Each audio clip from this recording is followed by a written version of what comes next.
Good evening, everybody. I'm John O'Loughlin, and welcome to my channel. It's called McDuff Lives. And well, Monday night's here, so we have Garland Nixon back, and looking forward to another terrific conversation. I'm so excited to do this series with you, Garland, and welcome. I know you had some traffic, but you got all set up and ready to go. So how you doing tonight? Wonderful. I just came back from the belly of the beast. I went to my office, which is right around the corner from the White House there on K Street. And unfortunately, I was there a little longer than I liked, so we didn't get started right on 8 o'clock. But it's great. I'm looking forward to it. Plenty to talk about today. Hey, let's do this. I'll be George Stephanopoulos, and you be President Biden. Okay, are you ready? Yes. Okay. Is Putin a killer? Well, you know something? Wait a minute. I agree. Look, I'm going to go with the Trump statement. We ain't innocent. All country, you know what I mean? Trump's statement was right initially. That's what I'm going to go with. He says, "Nah, we're not innocent. All these countries are doing something they have no business doing." And which I agree with. With Joe Biden, it was, yes, he's a soulless killer. and the thing I wanted to draw out about that conversation, and I'm sure you've seen it, is Stephanopoulos, hits him with a leading question that forces him to say yes. If he doesn't say yes, then he's violated the narrative of the deep state that's pulling his strings. So he has to. And that, to me, is another example of Stephanopoulos just being part of the machine. But that Biden would just so obviously play along with it. I mean, I'm sure you've been in hundreds and hundreds of trials, and you understand that was an absolutely leading question, the kind of thing that a real journalist wouldn't ask to the president of the United States right off the bat, unless they were really trying to make him say something like that as part of the script that the puppet masters are trying to get Biden to follow. Do you agree with me? Yeah, and you know what? If you go to Consortium News, the editor Joe Loria wrote a great article, and this is perfect. I love this. He starts off with this: when it comes to national security reporting, corporate journalists have time and again shown that they are practicing something other than journalism. Think about what I just said too. They ask Donald Trump the same exact question: is Putin a killer? It's like, okay, whoever becomes president, the national security state puppets at whatever, CNN, MSNBC, or as I call them, CIANN or MSNBC CIA, right? Or Fox, whatever the case, the puppets have to ask certain questions. And it appears one of them now is Putin a killer? And it's absurd, really, because what a lot of people don't get is, and apparently the Biden administration, they don't get this. When it comes to international diplomacy, there is a decorum. You know what I mean? Yeah. And it's like, look, we have to all work out deals. We all have strategic interests, my country, your country, etc. So even when they do international diplomacy, the diplomats, there's a certain way of dressing, the dark suits, the white shirts, usually a darker tie, not the light bright, you know what I mean? Not the white or pink. There's a decorum that recognizes, look, this is diplomacy. And these are people that, whether they like each other, they have to work out differences so that they don't have wars and kill lots of people and stuff like that. And if you look at what Joe Biden did there, and also what Anthony Blinken did when he went to meet with the Chinese people, instead of sitting down like everyone does. Look, when the U.S. and Russia and the Soviet Union were at odds during the Cold War, even then, they may say things, but for the most part, it was, he's the leader of that country, that guy's the leader of this country, and they maintained the decorum. The Biden people seem like they are after the last week, they look like almost like a student that just got out of, a university that's trying to figure out how to do diplomacy. It's almost embarrassing to see that. It's like Biden did that for the Democratic Party and that brainwashed cult that every other day it's like Russia stole my lunch or something like that. That's the only people in the world that are going to look at this and say it's a good idea. The rest of the world is looking at aghast, and they're looking at Tony Blinken and his insults to the Chinese in Alaska, and they're aghast, saying regardless of how you get along with these countries, there is a decorum when it comes to international diplomacy, and these people just don't get it. Well, they don't want to get it. They are in the business of agitating the two remaining other great superpowers to the fullest extent possible, trying to force them into some type of a mistake, or otherwise to keep on taking little bitty bits. We're going to take Yemen, we're going to take Venezuela, we're going to take, and I don't mean to call them little bitty bits, but in terms of I know what you're saying. Yeah. Power around the world, they're just going to keep on nickel and diming here and there and all around until they achieve their empire. Very much like the British Empire did to the French Empire when they decided, well, we're going to own all the little imperial ventures, and so this is an imperial project, in my view, and it's not something that you can do through diplomacy. You can, but you have to have a dummy on the other side. So what you do is, you got to go up against Putin. You got to go up against the massive Chinese army and navy. Well, what are you going to do except for you're going to push them with rhetoric and try to make them do something stupid. That's what I think they're doing, and this is just the old imperial tactic of trying to force them into making a blunder, and then you get to take a little bit more from them. Like maybe you get all the gold in a certain area that you can take over.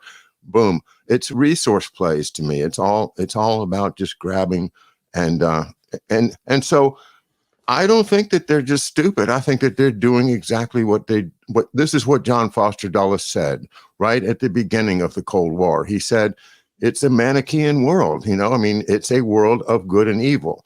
And if we do not confront and oppose communism everywhere, then they are going to insidiously take us over. And so you can't negotiate with them.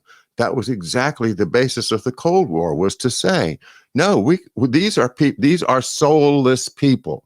Yep. And now this is where it comes right back, is to say the communists are soulless. Well, that resonance of the 50s and the 60s of soulless communism,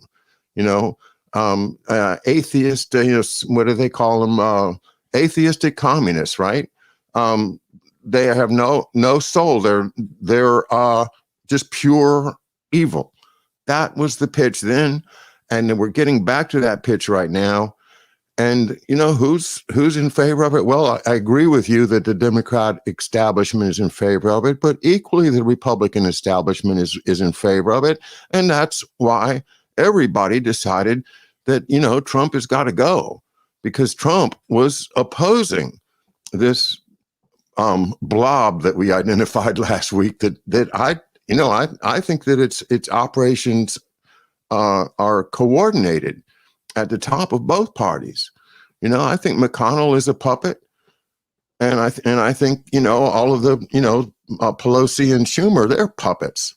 Well, they work. They may not know that they're playing parts in the same school play, but they're being controlled from a common source at some level.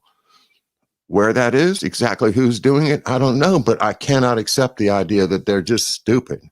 They are doing this by a plan. Well, and when I say stupid, I don't mean that intellectually. You know what I mean? I don't mean that they're fools. What I mean is that their paradigm is not valid. Here's what, and I'll put it a different way. Joe Biden saying America's back. What does he really mean when he says that? I think what he means is this, that they've got the Clinton, Obama, Bush. Let's not forget Victoria Nuland, one of his, right-hand aces was Dick Cheney's assistant. So I think when he says that he and Blinken, America's back, what do they mean? They mean that what would be considered in America these diplomatic and foreign policy veterans are back in charge, which is the problem. You know what I mean? That ain't a good thing in America when you look at our history. The people from the Clintons in the 90s, the Bushes, the Obamas, if you look at their record, it was terrible. So there's a different world. In the 90s, the Soviet Union ended in 1991. In the 1990s, a lot of people don't know this, the U.S. sent Larry Summers and a bunch of people over who were supposed to do this reset where they were going to fix Russia, and they just screwed it over and tried to pick it apart, and they ended up getting basically thrown out around 2000. But the Soviet Union was non-existent and very weak in the 1990s. China was still very poor in the 1990s. So these people in the 1990s and early 2000s were living in a unipolar world. The U.S. was a hyperpower, and economically, technologically, militarily, there were no equals out there. There weren't even anybody that could, come close to being an equal. The world is different now. Russia is a military superpower. China is a military power and an economic and technological superpower. And here's what has happened. If I go to TASS, which is Russia's main paper, Global Times, that's a good place for people if you want to understand what's going on there. If you want to analyze international politics don't take a position and say, this is the good guy, this is the bad guy, but read these things to find out what's going on. What has happened? A result of the Biden administration's policy is that Russia and China are forming what they call a strategic alliance. China has said recently, now that you can go to Global Times, and they were saying, well, there's nobody in our region that could challenge either one of us militarily, but together, nobody can touch us. Here's the reality. When you talk about Russia and China, you're talking about 1.5 billion people. You're talking about a gigantic economy and a gigantic military. Does anybody, I don't think the U.S. going toe-to-toe with Russia and China, I don't think we win that. But the problem is, even then, is every scenario that's been war gamed against Russia or China ends in nuclear war. So if these idiots take us to a nuclear war with Russia or China, to war with either of those, it's all over. They are like the old Bugs Bunny and Yosemite Sam cartoon. They're in the powder hold, lighting matches, seeing who has the most guts to blow the ship up. And we're all on the ship. And that's the problem. That's why I say they're idiots, not intellectual idiots. But if you're going to risk the lives of the entire world because of your crazy, stupid, neoliberal, globalistic ideology and your belief that America, I've heard it said that some of these people actually feel like they would rather have the world destroyed than have the U.S. and, and I say the U.S. The U.S. would include all of us. So then it's not really the U.S. It's their cabal of oligarchs and international criminals. If they can't be in charge of everything, then they just as soon go to war with whatever and wipe it all out. And to some extent, it could be true. Or either that, or they don't really in their hearts believe that it'll happen. Or if there is a nuclear war, they can survive it. I don't know, but it doesn't really matter what they believe. What matters is the outcome of what they're doing. If they were to drag us into a war, it wouldn't be catastrophic because there'd be nothing left. There'd be nobody left to label it a catastrophe. It would be nothing. We have to take what you just said, though, very seriously, because with a number of writers, I could name, like Joseph P. Farrell, for instance, are saying, that they've already got the technology to break away, and they probably have the technology that after a nuclear war, maybe 3-5 years out, they could clean it up. And then they've got the seed banks, right? They've got the seed bank up in Norway, and there's some other stuff like that going on. And now they've mastered genetics so that if they need, some animals, they can, revive the mastodons if they want to. As far as I can see, that they've taken an ability that they think that they're almost godlike, and and what they can do. So that's why I think we do have to consider the idea that maybe these people are crazy enough to light those, incendiaries under the powder keg, just for, just to see what happens. Because if they are really, really well protected, then that solves the overpopulation problem for them in a very short time, compared to using whatever other techniques they're using that are going to take generations to wind us down to the manageable, sheep herd that they're looking for. Well, one of the things that, we can look, if there's a nuclear war, there's nothing we can do about that. Let's hope that doesn't happen. But in reality, if we look at, there are a number of things going on right now. And that is, as a result of the Biden administration's bungling, that's part of it. But as a result, and you know what? That's something I think I need to do. And that is, we tend to blame a person. It's Joe Biden, it's Trump, it's this person, it's that person. And the reality is, behind, as you always say, and as we both know, behind them, there are the puppeteers, right? And behind them, there's the deep state. You got Silicon Valley, you know what I mean? You've got the people in the military industrial complex. You've got the people in Wall Street. You've got, all of these different groups who make these decisions. Joe Biden isn't even real. Neither is Kamala Harris. And that what I mean is, they were chosen. They were chosen to hold these seats, and they will do what needs to be done while they're in there. They'll do what they're told, what they're instructed, or they won't be in those seats anymore. And so there's the monster behind it is what's making these decisions and pushing these things, So I think when we look at this right now, what's going to happen? A couple of things are going on. One, of course, as I said, Russia and China are building a very strong strategic alliance, but not just of two countries. What's happening now is the U.S. is sanctioning, I think, about a quarter of the world's population. About a quarter of the world's population is under unilateral sanctions. Think about this. Russia, over 200 million. China, 1.3 billion. Then you go to Iran and Venezuela and on and on and on and on. North Korea. And before you know it, there's 7 billion people, and you get to about roughly 2.5 to 3 of them are under unilateral sanctions from the United States. So what you do by doing that is you organically build a group of build like a block of countries. Right. And these block of countries oppose you out of their own self-interest. So now we have, by our sanctions and by our actions, built a block of countries, and they're all the sanctioned countries now. 16 countries have come together, and they're in the process of, in the UN, this block of countries is going to fight against unilateral sanctions and unilateral actions by the United States. And here's something that's interesting. So the U.S. insulted China, insulted Russia. North Korea then said, we ain't talking to the United States. Forget it. And not to mention, we screwed up the whole Iran nuclear deal, right?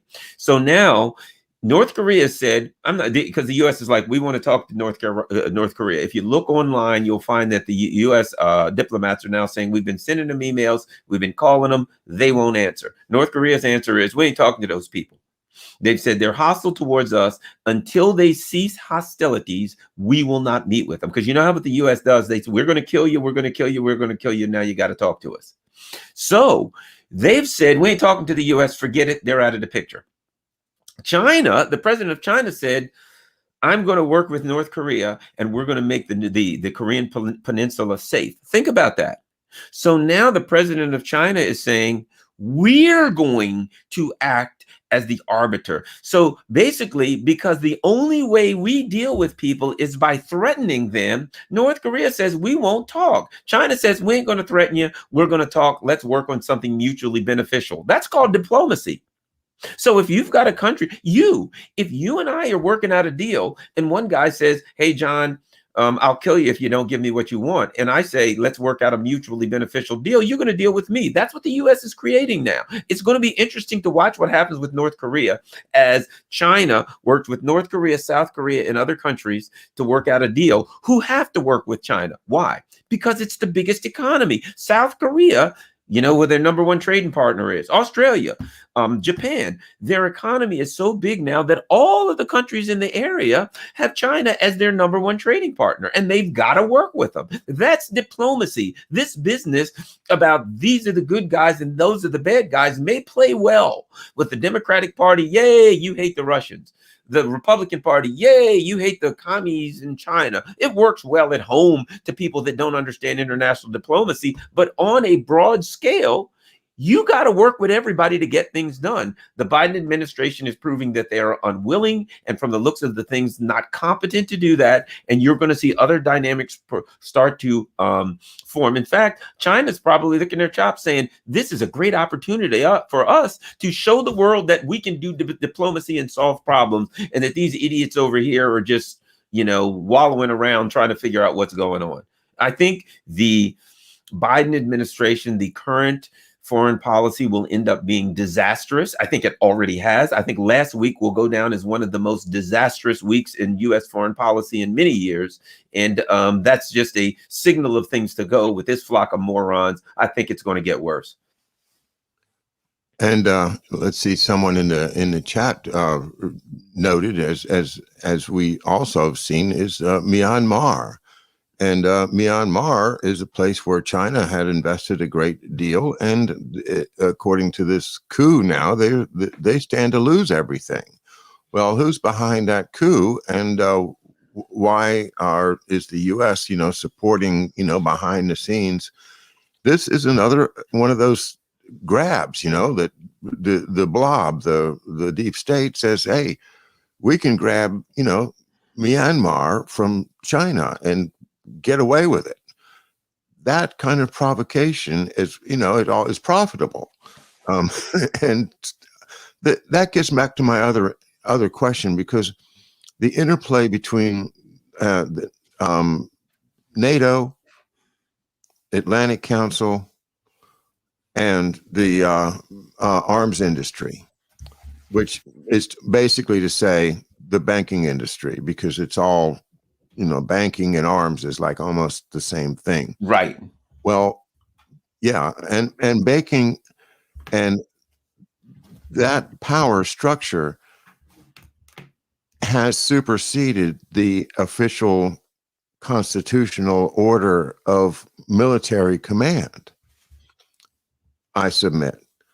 So that if President Biden were to suddenly become, a patriot of the American nation, a new Andrew Jackson, someone who wanted to, revive the sovereignty of our country, and say, I'm hereby ordering all American forces of all services to come home to their home bases immediately, all around the world.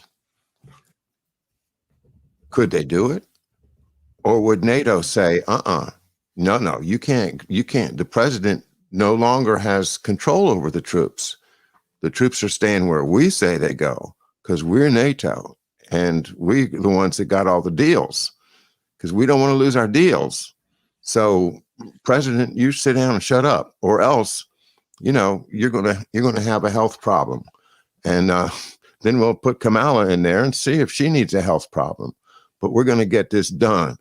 And that's where I'm afraid that we have gotten, is that people that run NATO are more powerful than the president of the United States. A couple of things, and that is, you're right with NATO. NATO's a problem. But let's not forget, Donald Trump tried. Trump said the troops are coming home from Afghanistan and Syria. And 2 days later, John Bolton said, no, they're not. And you notice Donald Trump didn't make a lot of noise. They'd have put a bullet in his head first. There's no way it's happening, right? So the truth is, the U.S. already, in the U.S., the president is not the commander in chief of the military right here in the United States. That's, what I mean, already, before you even get to NATO. A quick thought on Myanmar, because Myanmar is a good example. These things are complicated. We were talking about international diplomacy, right? So when the Myanmar coup happened, Russia, China, even the EU, they all kind of sat back and said, let's see what happens. We aren't going to say nothing, because they understood the complexity of the system, right, of the issue. And the Biden people come out right away. Well, that's the coup is wrong, and we're going to sanction them. We've got a sanctions regime. All we do is sanction everybody all day long. But here's the problem. Myanmar is complicated, because the fact of the matter is, I think the lady's name was Ah Song, the president. She was in there kind of with a coup government already that was approved by the United States and some other people, right? It is kind of a coup government by nature. I think 20 or 25% of the seats in their parliament are chosen, not voted for, chosen by the military. And she was there as an agreement with the military. You know what I mean? So she was it's like Egypt in a way, where the military controls the country anyway. And if you are if you're the prime minister, you ain't the prime minister unless the military says you are. You know what I mean? So that, and I forgot how many prime ministers they've had in the last 10 years, but it's one of those countries where the government, where the military really controls everything, which means it's complicated. So the other countries were waiting to see how the wise diplomats, Russia, China, EU, Africa, on and on and on. Diplomats around the world said, all right, this happened. Let's wait a couple weeks and see what happens, right? The US just jumped right in. Well, we're going to stand up against this. Why there's you know what I mean? Sticking their chest out like we're the tough guy. International diplomacy is complicated, and you have to be slow and wise to act, right? So it's just another example of where we weren't wise with Myanmar. You know what I mean? It's a complicated situation. On the issue of NATO, the reality of NATO is this: there's no reason for it anymore. In all honesty, Donald Trump, another place where he really screwed up. This is why they hated him so bad. And I, I'm not a Trump fan. I'm a lefty kind of guy, but I try to evaluate as unbiased as I can to evaluate politics, right? And when Donald Trump questioned NATO, it was a reasonable thing to say. He looked at it and it was like, look, there ain't no Soviet Union anymore. What is this thing? Why is it there? Well, the truth is, it's there, as you were discussing. We all know why it's there. Arms sales. You know what I mean? It's about arms sales. There's a lot of people, these think tanks. There's all these people making big bucks on the think tanks. There's all these people making big bucks on arms deals. It's a giant money laundering operation that's threatening the lives of everyone on earth. So why is NATO so like, we got to look at China? China's an inch. NATO's got to move China, because they don't really have the enemy that they need. So it's like, if you don't have the Soviet Union, you got to invent it. If there's no Soviet Union there for you to say that's the evil enemy, you got to invent one. And that's all they're doing with China right now. They're inventing one, and that was Barack Obama's baby. I'll say this interesting thing about this. A lot of conservatives, they're super anti-China. Oh, we hate the China. Oh, we hate the commies. Oh, they're horrible, right? And these same people will tell you, I hate Barack Obama. He's the worst president ever. Who did the pivot to Asia? It was Barack Obama. These conservatives, ironically, are executing Barack Obama's policies. Look what Biden is doing. What did Biden say? Well, the problem with Trump is he ain't hard enough on China. We're really going to show you why, because that's Barack Obama. The pivot to Asia is Barack Obama's policies. Biden brought in the people who came up with the concept of a pivot to Asia. So these conservatives are like, I hate Barack Obama and China. And I'm like, those two things don't go together. You're executing Barack Obama's pivot to Asia at the same time you say, I hate Barack Obama. His policies were the worst ever. So because so many Americans are so ignorant of politics and have only a superficial understanding of politics at best, they are the people who they think are their political enemies. They're working on behalf of them. And Barack Obama sitting around looking at the Republican Party. I mean, he's just laughing himself to sleep every night saying, these fools. I knew that I could get all the neocons to go with this anti-China crap, but I never thought I'd get the Republicans to join me. They hate me. It's hilarious. Well, it would be hilarious if it wasn't threatening all of our lives. We understand it, and it's pathetic. How's that? Pathetic's a better idea. Thank you so much for, and I bow to your understanding of what's going on in Myanmar, which I kind of had a little bit backwards. And you're absolutely right, because now I remember about Ayun Sung Chi Song or something. Song is in there. Song, all and yes, song. I'm all confused. I'm with you. I don't know what she the was heck her kind of name is. built up as a human rights activist, but she's part of this present government, which, as you reminded us, was a coup itself. So The that U.S., just the Myanmar military, they all agreed on her in the first place. it's complicated, but it all points out again. The theme of tonight seems to be that, forget about political parties. It's not about political parties anymore. It's about the blob. It's about the empire. It's about, how do we get out of the grasp? I mean, if they control our military, they control our intelligence agencies. They control our, internal. They control the FBI. They control everything.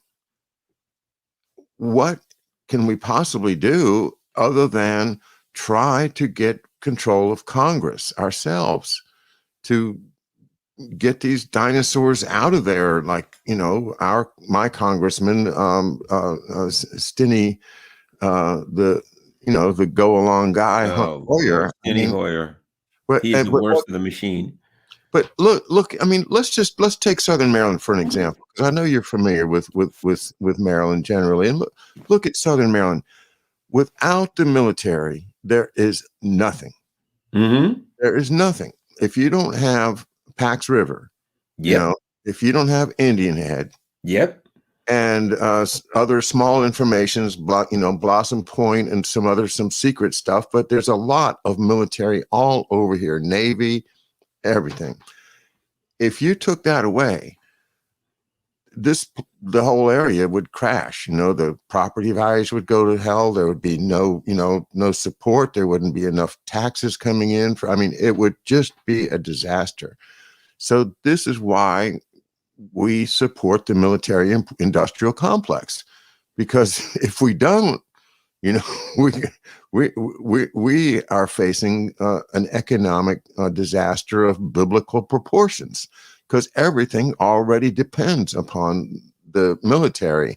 Medical care, everything that we need you wouldn't have any decent grocery stores. You would have nothing, and people would leave, because this is the way that they have set it up. In every congressional district in the country, there is some military thing, and it's starts way back, with probably all the way back to the 1900s, to the 19th century. But this is a literal example of why people are going to vote for the Steny Hoyer, because if you don't, what's going to happen? We'll lose our bases. Yeah. Yeah. And see, that's a good point, because what has happened is we've got like this. What is our economy now?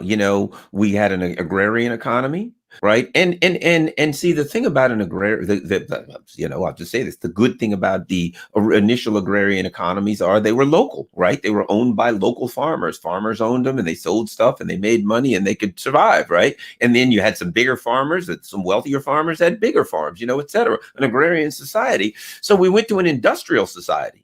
Well, we're building things, and you got an industry, and people can get out of high school and get a job and feed their families, blah, blah, blah.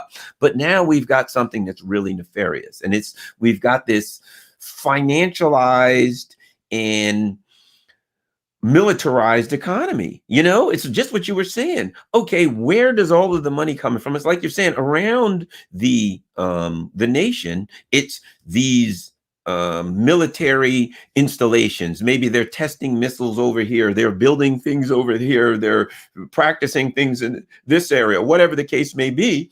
So now you've got an economy that, if we are not doing military stuff with this economy, then everything falls apart, and people starve. But the only way that you need this military stuff is if you're constantly at war. So what do we have? It's like you've got to have this empire has got to have military conflicts in order to survive internally. Because, hey, what happens if now, like you said, we bring all the troops home tomorrow, right? We're bringing the troops home. We're not going to be in the Taiwan Strait menacing China. We're not going to be in the Black Sea menacing Russia. We're not going to be in all over the Middle East and the Gulf of Oman and the Red Sea and everywhere menacing all of the Yemen and who the hell ever there, right? We bring them home. That means we don't need to build all this stuff, make all this stuff, test all this stuff, practice all this stuff now. And the jobs that are there doing all that stuff go away. So horrifyingly, we've created a dynamic where our economy feeds off war. And what doesn't feed off war feeds off Wall Street. So in the war part of it means that you've got these companies making these unbelievable amounts of money going to a few people at the top. Then you've got the Wall Street side of it, which again, financialization, what is that? We don't even know what the hell it is half of the time. You know, when you start saying, when people said, well, is Biden going to forgive student loans? No, he's not. He can't. Slabs, student loan asset-backed securities. They take $100 million worth of student loans in one block. Here we got $100 million worth of loans, and they chop it up and they sell portions of it. And they say you can buy, and they call them their asset-backed securities. What the hell does that mean? That means that I took these student loans and I'm selling you investments based on these student loans. But what if the kids never pay them back? Which a lot of them can't. Then I'm selling you investments based on something that'll never be paid back. That's what happened in 2008. All these bad home loans, right? And then I sell you investments based on this pile of loans I got, but they're all bad loans. But I don't care because you're giving me your money. So in one instance, we've got this financialized magical system where people are buying into loans and something backed securities that even the people selling it don't even know how the hell it works. Talk to them. Some of them will, if you're like, tell me, how does this thing work? They'll be like, I don't really know, but I'll sell you some more. So what do we have? We're either building bombs and military stuff for war, or we've got financial complex tools from Wall Street. But here's the bottom line. None of those things makes money for the average person on the street that's got to feed their family. Both of those make money for a tiny little cabal of people. And we haven't even got into Silicon Valley yet. And it gets ugly there too. I think everybody watching knows. Well, I've just noticed that. And again, this comes from the LaRouche folks turning me on to this, but they are actually shutting down power plants all over the country, not only coal-fired ones, but also nuclear ones. And they see this as part of the takedown of the country. As you've identified, we've lost our industrial base, which means that we lose the idea of a productive investment. And I can get, a percentage of loaning money so that they build a factory. Then that factory employs people and creates an economy, and in turn allows people to invest and make and buy property, and a town grows and an economy exists. And it's like, that's the positive way. That's the American system from back in the good old days, at least for some people. But the good old days, the idea of the American dream, I will have a house, I'll have 2 cars and 2.5 kids. And, but that idea of being happy and living in that type of an environment can only happen when you have a productive economy. Right. Because what you're saying is that we've turned from productive into speculative. Mm-hmm. And that's what the military is there for, is to provide the muscle to the speculators. So if their investment doesn't look like it's going to turn out, then you call up, your friend, the general, and say, can you get some guys together? We need a little help with this pipeline. Yeah, well, look at Bolivia. One of the things that came out recently. So Bolivia in South America, right? Just a quick history on Bolivia. Not a history, but just a little bit about it, a few seconds. It is mostly indigenous, the tribes of people that live there. There's about 70% of the people there are just, Bolivian, their tribe, their ancestors who were there, right? Were there. So they elected a guy named Evo Morales, and Evo Morales that's who the hell they wanted. It's their country. Their economy was doing good. They had the fastest growing economy in South America over the last 5 years. They got a lot of resources. They've got a lot of gas there. And approximately 50% of the known world's lithium reserves that are used for batteries and all this electric car stuff, right? So what happens? The U.S. and UK overthrew the government in 2000. Overthrew the government, inserted someone who was going to give them all the lithium and everything they wanted. But interestingly here, it was an interesting example because the Bolivian people took to the streets, marched, shut the country down. Nationwide strike. Nobody's going to work. Nobody's going to do anything until we have elections. They had elections, then they put their own person right back in, right? Which it's their country. That's who they should have in, right? But the U.S. doesn't recognize that. What's come out recently is information that shows that the United Kingdom, that England was working with the coup plotters. They were a big part of it, and they were doing it to get the lithium, that they were setting up contracts so they could get the lithium. It's exactly what you're saying. You and I would look at Bolivia and say, it's Bolivia. They're Bolivian people. What we recognize their sovereignty. And if they want Joe Schmo, if they want, Bugs Bunny for their president, if they vote for him, that's their country.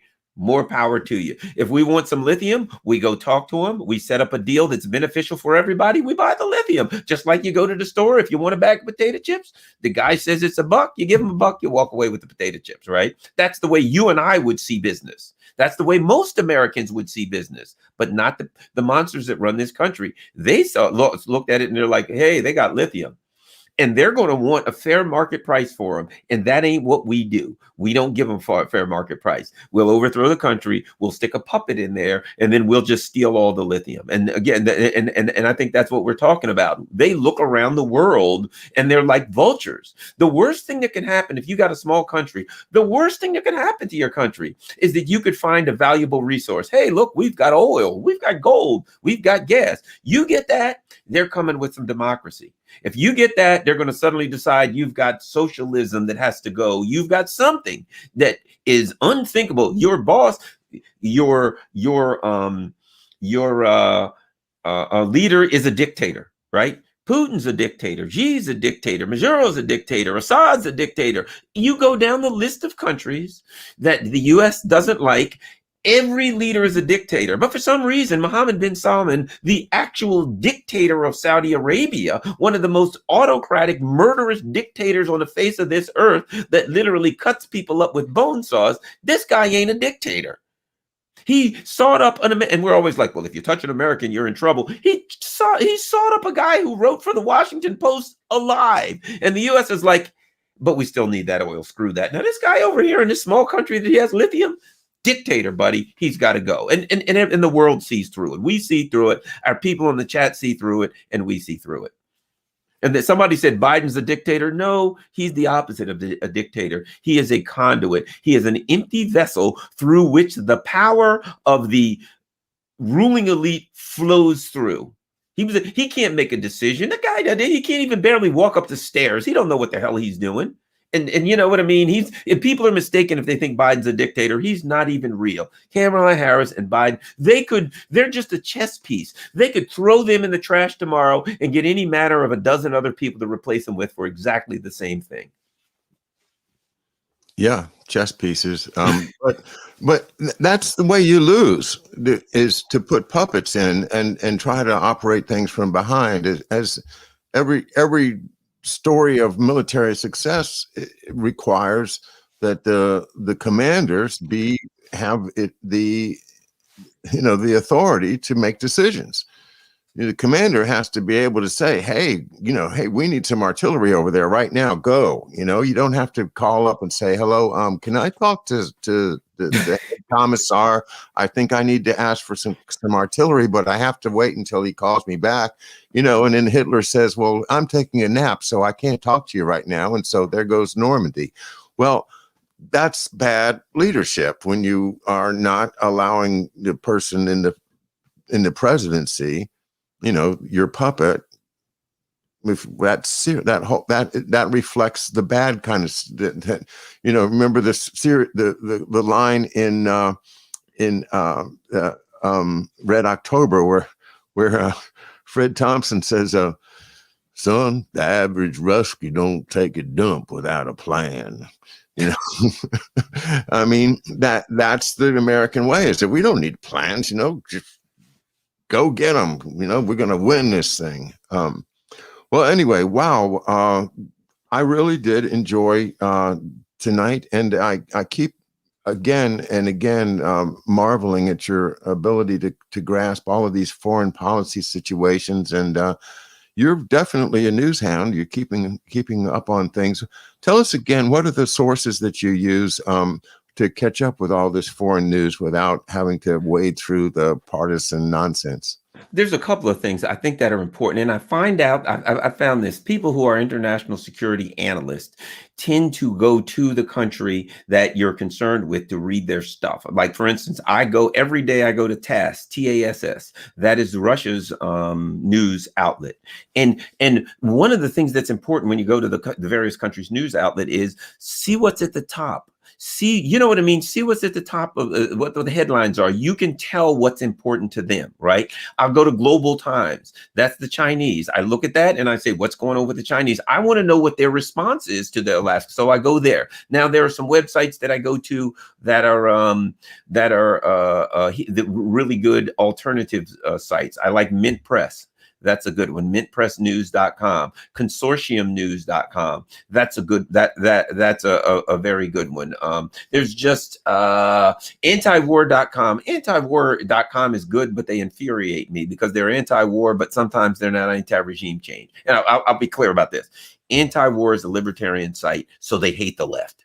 So basically, in a nutshell, they'll be against war, but if it's like a socialist country, they'll at times they will literally post propaganda against some of these countries. And I've had some discussion, shall we say, very slight, with the person who runs it. And I've been like, look, you got to be against, you can't be partially for John Bolton and the neocons over here and then against them over here, because you're just a puppet for them. You've got to say to me, and this is the way I look at it, every country has a right to their sovereignty. You can't ask anyone to respect our sovereignty if you don't respect other countries' sovereignty. I don't care. North Korea, I don't care. It's North Koreans. However they run it, that's their business. You know what I mean? If they screw with us, we should protect ourselves. But the idea that we can go around from country to country deciding and determining that everybody has to look like us, think like us, act like us, and have a government like us, to me, is patently absurd, and it's going to ultimately be false. So those are some of the things that I go to: antiwar.com. And I go to Press TV. That's the Iranian one. I go to the Venezuela Analysis and Orinoco Tribune. And if you see, one of the patterns that I'll tell people here is, any country that you want to know about, find out what their English language websites are for that country, news sites, and go read them. And then you'll start to see patterns of, wow, these countries over here are looking at it this way. Oh, this country is upset about this. And you learn a lot, and you start picking things up, and you realize diplomacy is study, move slow. And these idiots running our diplomatic corps right now. It's not a diplomatic corps. They are the Trump diplomatic corps was bad, really, really bad. These guys might be worse. No, might be. They are worse. Yeah. Well, I hope that the Democratic Party base can somehow dissociate itself from its rabid hatred of anything Republican long enough to realize that, gosh, there are things worse than Donald Trump, and we may have stumbled into something that might turn out to have been even a worse choice than Orange Man. Yeah. But the thing about Trump is he didn't realize that He didn't know, he was not from DC. He didn't know the rules. He didn't know that it was an empire. He thought this was a nation. He thought he was the president of a nation. He thought he was in charge of the nation. He didn't realize that he wasn't in charge. And every time he tried to do something, the people who were in charge were like, how are we going to stop him? And so the entire time it was about here's interesting, his presidency was about the deep state thwarting him from doing things they didn't like. But if you look at this crap that's been coming out in the media lately, the whole Stephanopoulos garbage, that was deep state stuff, asking about forcing Biden to answer a question they wanted. If you look at this latest, the Russians and everybody else has hacked our election again, crap, right? That's deep state lies and garbage again. So realistically, you know, the issue with the US is who's in charge of things. And we got a serious deep state issue. They've taken over the media. Well, we need to do a show on that. We don't even have a media. You know, that's not what these really, I mean, I hope that there's nobody in the chat that looks at like MSNBC, CNN, or Fox News, a guy who was at Fox News for many, many years, you know, he's been on every show on Fox News except the one or two regularly for many, many years. If you're looking at any of those and you think you're getting news there, well, then you need to wake up. And let me add this. When people say, what can you do? We're doing it. We're doing it, you and I. We're trying to wake people up to think. We're trying to wake people up to critical thinking. We're trying to wake people up to get away from turning on the news or listening to whichever brainwashed cult, the red cult or the blue cult they're in, and thinking that they're getting reality. We're trying to wake people up. And I think we're doing something assertive here that's of great value. And I want to thank all of the people who are following this in their comments. Make sure you share it on all of your social media platforms, because what we're doing is important. That's why they keep shutting people like us down. That's why they keep demonetizing us. They wouldn't do that if we weren't hurting them. They wouldn't do that if we weren't doing the right thing. Thank you, Garland. Thank you so much. And I agree 100%. I think we have got to do what we're doing, whether they demonetize us, whether we have to start new channels over and over again. That's what we're going to do, because we have got to engage the minds of the American citizens to really understand where we are, how we've lost control over the essential functions of our country, and then we can talk about how to get them back. So let's keep on keeping on. All right, everybody, thanks for being with us tonight. Thanks once again to Neighborhood News Studio and Aaron Adler for the production assistance tonight. And we'll see you again tomorrow. I'll be with Harley Schlanger tomorrow morning at 11 a.m.